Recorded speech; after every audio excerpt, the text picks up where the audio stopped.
This episode of SpectreSoundStudios is brought to you by Drokid. Get your music online to over 150 different sources.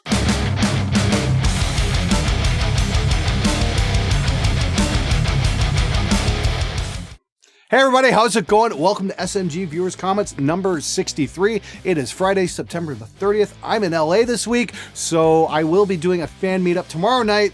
So that's Saturday, October the 1st at Grillo Mall in Alhambra, California. Come hang out if you're a fan of the channel. I'm going to be there with Trey and Alex from Gear Gods. Should be a lot of fun. Anyway, let's get right to it. Hey Glenn, I'm looking for a bassist at my school for a metal band I'm trying to start. What criteria should I use to recruit a bassist? That's a great fucking question. You didn't specify what type of school you're in, so I'm going to presume high school. Now, my own experience in high school was everybody wanted to play guitar or drums. Nobody could sing, and nobody wanted to play bass. Bass players were pretty much impossible to find. In fact, I don't think I ever actually saw a drummer with two kick drums till I actually got to college. So I don't know what your situation's like. I went to high school in a very small town, by the way, so if you live in a city or something like that, the pickings might be a little better. But what you're going to want to look for in any bandmate, not just a bass player, is dedication. You know, dedication to the art. Obviously, some technical playing skill, that's a big help. Somebody who's going to make themselves available to practice quite a bit, and is going to prioritize that over, say, a relationship with a member of the opposite sex. That would be the first thing to look for. And then you want to avoid, the typical bullshit pratfalls like, substance abuse problems, that kind of thing. Somebody who can separate the partying from the work. That's a big plus. Basically, you want to find a non-moron. That can be very daunting, especially at those ages, because not everybody has a developed sense of responsibility. But best of luck to you. The nice thing is, especially in this wonderful modern age we live in, we have social media. It should be a lot easier to find musicians. You can try Craigslist, you can try Facebook, you can put up all sorts of ads. It's definitely a lot easier to find people interested in the same style of music.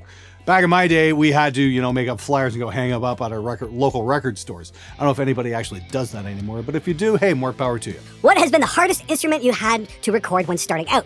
And how do you overcome moments when you can't achieve the tone the song demands? Without a doubt, for me, it's been doing metal guitars. It took me forever to figure it out. Turns out I had a broken SM57 for a number of years, so that really fucked with my top end. I think I built a mic cable, wired it up backwards, and maybe applied even phantom power to it. And I'm like, this is back in about 98, 99, something like that. And I wound up using that mic for a number of years and never could figure out why the guitars didn't sound correct. Went and bought a few new 57s and there's the sound. Okay, so that was an improvement. But even then, it's like, learning where to place the cabinet in the room, learning where to place the mic, learning how to set the amp up. That's always been the hardest thing for me. Drums were fairly simple in comparison. Drums were the first thing I really tried hard to get to sound good, and always had great results getting drum sounds. But heavy guitars definitely were a lot more difficult. These days, not so tough. It's very easy to pull up an amp sim and an impulse, and you can get a good idea of what it's supposed to sound like, especially with some of the better impulses. So that's a great metric and a standard to go by. Or you can check out some of those multi-tracks for those video games that were flying around a few years ago. I know there's a bunch of them still up, and again, you can listen to what things are supposed to sound like to fit in a mix. A lot of it has to do with turning up the mids and dialing down the gain a little bit. What do I do when a sound's not fitting in the mix? Well, there's a lot of great information on YouTube these days. I definitely check that and see what some other people are doing. Maybe they might have some advice. A few years back, it used to be the Andy Sneap forum. You'd post up a mix and say, "Hey, I'm having trouble with this. Can I get a little bit of feedback?" That used to be a wonderful resource. I really don't hang out there too much anymore, unfortunately, but I do know there are some quality engineers that hang out on there. I definitely recommend checking it out. Hey Glenn, do you take any influence from producers and engineers outside of metal, like ones from jazz, for instance? And if so, what have you taken from those people? Loving the show, man. Peace. Absolutely, man. Never, ever turn down good advice. I mean, I used to read Recording Magazine religiously, and I'd read everything possible from anybody they interviewed. I mean, like EQ magazine used to have some really great interviews as well. I mean, like Jeff Emmerich had a lot of really cool things to say. He was the engineer for the Beatles, and he did a lot of very cutting edge stuff. So definitely some great ideas from that guy. I think one of the biggest non-metal producer influences for me would definitely be the late great Roger Nichols, who did like John Denver and Steely Dan. My dad used to play John Denver a lot when I was a little kid, and you know, I grew up listening to those records. And of course, the Steely Dan records were magnificent sounding. And you know, the early 2000s, Roger was very active online, and he gave me some wonderful advice about getting a good drum sound, and that is make sure you bring the kit into the studio the night before and just let it sit there and acclimatize, because that will save you a whole lot of grief. That is one of the best pieces of advice I have ever got in my professional career. My hat's off to Mr. Roger Nichols. It's a real shame he's no longer with us, because that guy was a fucking genius. Hey Glenn, do you also speak French? Have you recorded any French-speaking bands? Je ne parle français, où est la salle de bain? And parlez-vous anglais? That's about the extent of my French. Unfortunately, I took French all through school. I can speak a bit of it. And, you know, I managed to get along fairly well in Paris, to be honest with you. I was only there for 3 days, but I had a feeling if I had been there a couple more weeks, I probably would have picked it up. Interestingly enough, I had a much easier time understanding the Parisians than I did the Quebecers. That's because Quebec does tend to speak a bit of a bastardized version of French. And that's cool, you know, they're doing their own thing. Quebec's a really cool province, and Montreal is definitely an awesome city. But I have yet to record any French-speaking bands. Are there any great French metal bands? I mean, like, that's the thing. I've always wondered, you know, you look at England, and there's been this tradition of all these amazing heavy metal bands that have come out. I'm like, all my favorite bands basically came from England. I mean, like, okay, with a few notable exceptions, but most of my favorite bands came from England. But I start looking, okay, where are the great French heavy metal bands, and why did that not happen? I know there's a number of people from France that watch this channel. Maybe they could enlighten us, because I've always been really curious about that. You know, there's great English metal bands, there's great German metal bands as well, and it's like, where are the great French bands? I mean, like, outside of, you know, Calisso, which my buddy Brett did or is part of or something like that, I really don't know. Can somebody point me in the right direction regarding that? That might be really cool to check out. 10 out of 10 for Drokid. We use that for the Gods of Hellfire album thanks to this channel. Dude, that's awesome. I'm glad you're getting some use out of it. Drokid is absolutely amazing. It's something I use for my own stuff. I used it to release The Eagle Has Landed, and it got me a license to release Moon on the Water, which is really awesome. For you guys who don't know, Drokid is an online distribution system for your music. They'll put it on, you know, Google Play and iTunes and Spotify and all these big carriers, plus like 150 smaller carriers. It only costs you $20 a year, and you get to keep 100% of your income. It is absolutely spectacular. Like I said, I use it on my own stuff. I'm going to be using it in the near future. We got some more cool cover songs coming up with Mr. Siegfried's song that we're going to make available. So you can watch for that. But definitely check out Drokid. If you're in a band, you want to get your music online, you want to get it out there and not have to worry about doing it all yourself, it is definitely worth checking out. For $20, you just can't go wrong. Ever thought about experimenting with your sound? I feel like it could progress way more. Do you like taking risks? Keep up the good work and educating us. I am always about pushing myself, to be honest with you. I love checking out new software. I love checking out new mixing methods. I'm always looking for new information on how to do things. You know, for about 10 years there, I was using Sauce Studio as my main mixing and tracking platform, and it's a wonderful system to work with, but I felt I was getting stagnant and getting a little bored with it.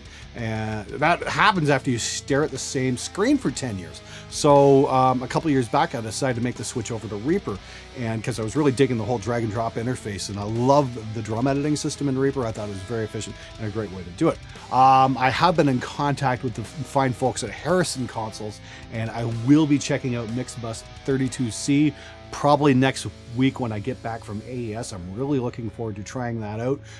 From what I've heard, the Mix-X engine is probably the best in the industry because they actually sampled a Harrison console, like right down to the last resistor. The EQs are a dead-on match. Like the loading and the gain staging is all matches exactly what a Harrison console does. And you guys know the sound of Harrison consoles because it's been on records like Back in Black and you know, another one, Bites the Dust, and even Michael Jackson's Thriller. So it's definitely got that big, slick studio sound I think we're all after. So I'm really looking forward to trying that one out. Best thing I found for gear marking, non-removable, is those car touch-up enamel paint pens for fixing scratches on cars, etc. Everything I own has an enamel red dot on it somewhere, some in hidden places, which really catches out those who think they have been clever taking something not marked that claim, no, this is mine. Dude, that is absolutely fucking brilliant. That's a wonderful idea. Tell you what, you just won yourself a couple sets of clear tone guitar strings. Try and contact me over facebook.com/Spectre Media Group. And I will try and get those to you as soon as I can. Thank you so much for the advice. I can't think of a better way to do things, actually. That is just absolutely fucking brilliant. In fact, I'm probably going to do a video on that show and demonstrate how that would work. That is just fucking awesome. Head on to your local auto parts store and grab yourself a paint pen. That is a fucking brilliant idea. OMG, I am so early. Better say something funny. Boogle snarfs. Well, that's far more original than writing first. I always love the guys who write first. It's like, come on, can't you say something a little more interesting? Hey Glenn, do you think you can do a review for a cheap base within the $200 to $350 price range? Yes, I know it's like making a video reviewing glue for toddlers to eat, but I'm very curious in what you consider to be a great, cheap bass guitar model. Well, I don't have the time to do a review this week, but I will tell you this. Find one of these. This is a used Fender Mexican Jazz bass, and this thing is just fucking amazing. I picked this up for $200 Canadian, which translates to maybe $165 American. And this is wound up on maybe 30 or 40 records because this thing is just awesome. The action's great, the tone's great. It's got the cheap pickups in it, and it buzzes if you let go of the strings. And even if you like turn off one of the pickups, but just keep everything cranked, it sounds awesome. I've never felt the need to actually upgrade the pickups on it or anything. Fender's got a real fucking winner here. And keep your eyes out on the used market. I mean, like the brand new made in Mexico Fender Jazzes are probably a little more money, but keep your eyes open on the used market. These are definitely worth it if you can get your hands on one. I've even got a fretless version of this because it's great too. You should try some beard with that long hair. It'd be pretty badass. Well, some of us are just a little too high up on the evolutionary scale to grow a beard. I mean, like, I'm just not physically capable of growing facial hair. Again, I put it on to breeding more than anything. It's just like, that's the human condition. As we move away from our ape ancestry, we're going to go less and less hairy. You can say it looks badass, but I think the no beard thing looks a little more intelligent, to be truthful. Hey Glenn, do you think someday someone will make a Conan movie that is true to the original Howard Conan? Or are we doomed to watch the same Hollywood processed bullshit? My money's on these same Hollywood processed bullshit, to be honest with you. No offense to Jason Momoa. I think the dude's a great actor, but, his Conan was just generic fucking sword and sandals action figure. It wasn't anything special. I mean, like, I love Robert E. Howard's books. I was a huge fan of Roy Thomas's Savage Sword of Conan. Got a lot of the original issues from like the 70s and 80s. Absolutely love that stuff. I've yet to see that level of storytelling actually translated onto the big screen, and I think that's really unfortunate. They're going to have to find somebody who's a really big fan of the series, I think, to revive it and give it the story it deserves. Damn it, Glenn, you owe me another keyboard. And could you replace the coffee too if you're feeling generous? Oh, you watched the new Stupid Text episode. I'm glad I could make you laugh, dude. You should know better than to drink coffee when watching Stupid Text. I'm gonna play my first ever gig tomorrow and will be for 1,000 people. Fuck, any tips? Well, I doubt it's going to be 1,000 people because it's probably going to be the other bands and their parents there. But, maybe you're telling the truth. I don't know. Advice I can give you, be there on time and play to the best of your ability. Don't worry about the people in front of you. Worry about the people you're on stage with and making sure that show happens. That and try and be entertaining. Jump around a little bit. Give it your absolute best. Don't just stand there like a Nimrod and play a guitar because that shit's fucking boring and there's plenty of bands that already do that. While I'm not a big fan of advertisement, the services you mentioned endorse are actually useful ones instead of outright pandering or brown-nosing for the almighty money. I especially love the honest reviews. The Meza Cabglow one is something musicians are hardly told. The truth, which honesty was contagious. Keep up the excellent videos. Thank you for writing that in. I really appreciate that. Just to let you guys know, yes, I'm sure you've seen a lot of ads come up on the show, but this is stuff I think is going to actually have genuine benefit for the viewer. I'm like, Drokid is a really cool system that should have been in place years ago. But anyway, the other stuff I'm taking a look at, I mean, like, the pure perception, I mean, like, that's for somebody who doesn't want to dick around building their own PC. I mean, like, I'm a gearhead. I really like building PCs, but the reason I did the pure perception review because I knew there was a market for that, and there are people out there who aren't quite as technically savvy. That's cool. Meanwhile, yeah, I do want to do some more Honest Gear reviews. We've got a few things coming up, which are going to be a lot of fun, I guarantee, and I'm definitely going to probably piss off more than one gear manufacturer. Like I said, I honestly absolutely love doing the Fearless Gear reviews, and we need to do more of them. So expect more of those coming up this fall. You guys are going to love it. All right, that's it for this episode. Please, if you have not checked it out, sign up for my mailing list. I've got all kinds of discounts on t-shirts, and I've got 5 Rev discount codes up for grabs. You can only get that through my mailing list. Make sure you sign up. The link is in the description below. And like I said, I'll have deals on t-shirts as well. Keep those comments and questions coming, and especially suggestions for new episodes. I am always interested in hearing what you guys have to say on that subject. Anyway, once again, I will be at Grill 'Em All in Alhambra tomorrow night.